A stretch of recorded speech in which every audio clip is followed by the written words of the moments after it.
Shalom, Bapak Ibu saudari terkasih, jumpa lagi dalam Suara Gembala. Saudaraku, saya mau ngajak Anda untuk membaca dan merenungkan akan akhir hidup dari kisahnya Gideon.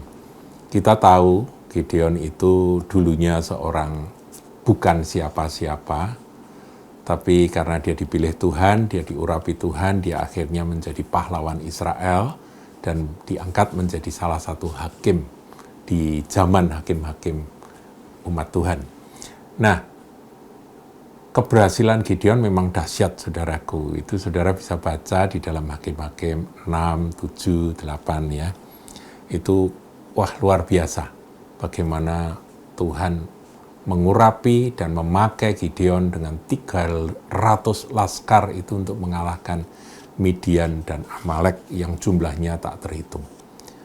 Nah, ini yang kita akan renungkan adalah setelah Gideon menjadi pahlawan, setelah Gideon menjadi orang besar. Ini menjadi pelajaran buat kita sekalian ya, saudaraku ya. Hakim-Hakim 8 ayat yang ke-22 mulai. Perbuatan Gideon selanjutnya dan akhir hidupnya.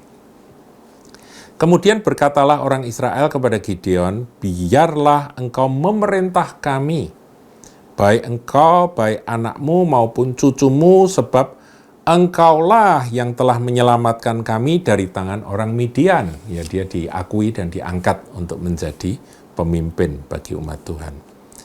Ayat 23 jawaban Gideon bagus sekali, saudaraku. Jawab Gideon kepada mereka, aku tidak akan memerintah kamu. Dan juga anakku tidak akan memerintah kamu, tetapi Tuhan yang memerintah kamu. Wah, ini bagus sekali, saudara.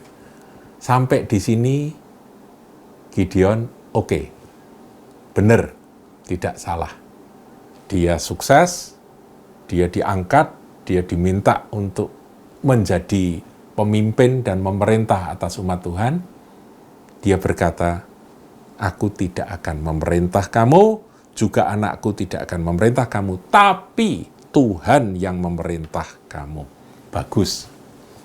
Tapi ayat berikutnya kurang bagus, saudaraku, dan fatal akibatnya.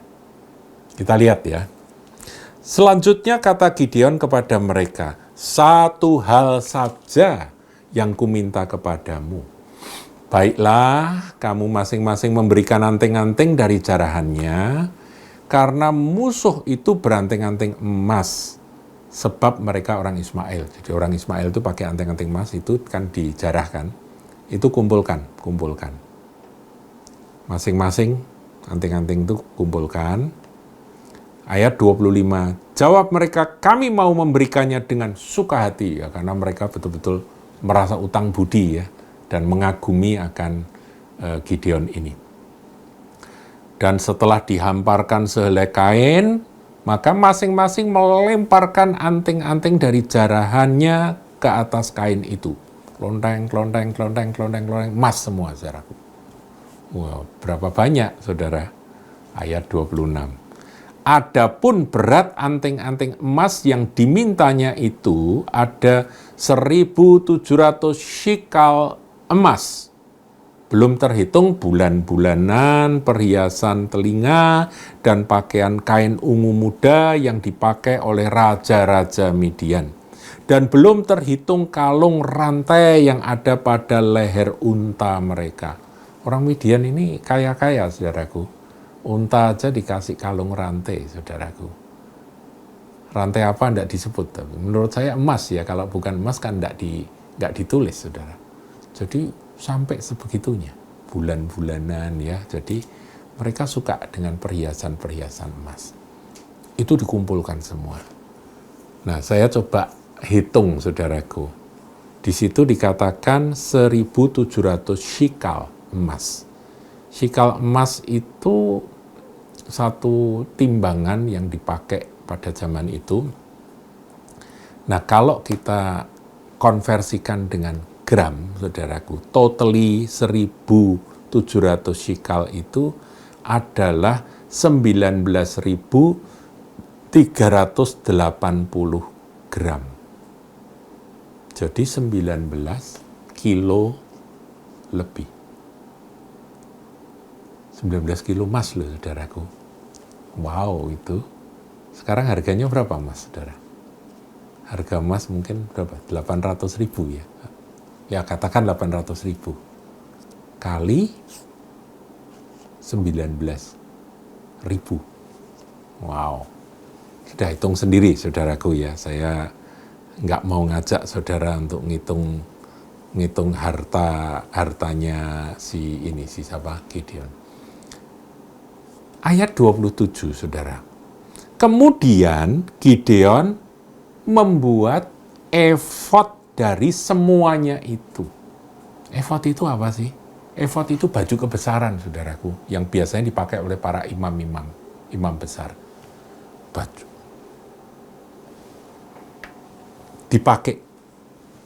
Biasanya dipakai. Ya, yang pakai tentunya Gideon sendiri ya, membuat efod dari semuanya itu sangat bagus ya, dari emas, saudara ya, emas lempeng-lempeng begitu ya, ukir-ukir begitu, dan menempatkannya di kotanya di Ofra. Entah ditaruh di mana itu. Mungkin dia punya tempat khusus gitu ya, dia bangun tempat khusus, ditaruh di sana. Sebagai apa sih? Sebagai kenang-kenangan lambang kesuksesan, keberhasilan, kejayaan, dan kehebatan Gideon. Artinya, Gideon membuat sebuah monumen bagi keberhasilan dirinya. Dia memang hamba Tuhan yang luar biasa. Tapi untuk apa dia bikin monumen itu? Kenangan, bukan kenangan kemuliaan Tuhan, tapi kenangan kemuliaan Gideon. Kalau dia pakai ini dan dia sumbangkan itu ke kemah pertemuan begitu, itu nggak ada masalah, saudaraku. Tapi enggak ini dia bikin efod. Dia bikin efod, kemudian efodnya itu ditempatkan di suatu tempat yang tentunya khusus dan semua orang bisa melihat dan mengagumi. Nah, ketika orang melihat itu, yang dikenang apa, saudaraku? Gideon hebat, Gideon jago, Gideon pemimpin kita yang gagah perkasa. Itu aja yang mereka ucapkan, mereka ingat ketika mereka melihat akan efod itu. Bukan Tuhan yang hebat. Paham, saudaraku? Pesan apa dari kisah ini, saudara? Kita baca lebih lanjut ya. Di sanalah orang Israel berlaku serong dengan menyembah efod itu. Inilah yang menjadi jerat bagi Gideon dan seisi rumahnya. Jerat itu adalah sesuatu yang membuat Gideon ini tidak bebas dari kesombongan, tidak bebas dari kebanggaan, dari pemujaan orang-orang terhadap dirinya. Efod itu. Ini kesalahan Gideon sangat parah, saudaraku. Nah, di zaman sekarang ini, hamba Tuhan yang melakukan hal sebesar sehebat apapun, harus ingat kisah Gideon. Biar segala kemuliaan kembali kepada Dia yang layak menerima kemuliaan. Kita ini adalah bejana tanah liat. Jadi kalau Tuhan memakai kita, ya kita tetap tanah liat, saudara. Kita bukan bejana yang terbuat dari emas, bukan. Biar orang memandang diri kita seperti apa yang ada padaku dengan segala kelemahan dan kekuranganku. Itu yang disampaikan oleh Rasul Paulus. Paulus berkata, Tuhan memberi padaku duri dalam daging supaya aku tidak sombong, supaya aku tidak memegahkan diri dengan hal-hal besar, hal-hal yang dahsyat, yang luar biasa yang aku terima. Tetapi biar mereka melihat, nih loh, aku duri dalam daging ada padaku. Itu lebih baik, saudaraku, itu lebih aman. Dia bebas jerat dengan adanya kelemahan-kelemahan yang ada, yang dia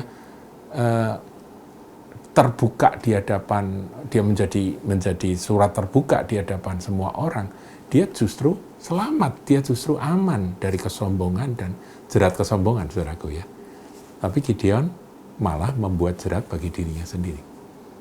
Itulah effort yang dia bikin untuk mengenang kejayaan dan keberhasilannya. Saudaraku, hamba-hamba Tuhan, para pelayan Tuhan, sehebat apapun kau dipakai Tuhan, mari kita ingat akan hal ini. Nggak perlu kita bikin monumen untuk diri kita sendiri. Nanti tubuh kita tinggalkan kemah ini dan kita akan bergabung dengan Dia, Tuhan yang kita kasih. Biar to God be the glory, to Him be the glory. Tuhan Yesus Kristus yang termulia, dan Dialah yang berhak menerima segala kemuliaan. Aku tidak layak menerima kemuliaan apapun juga. Kemuliaan hanya bagi Dia.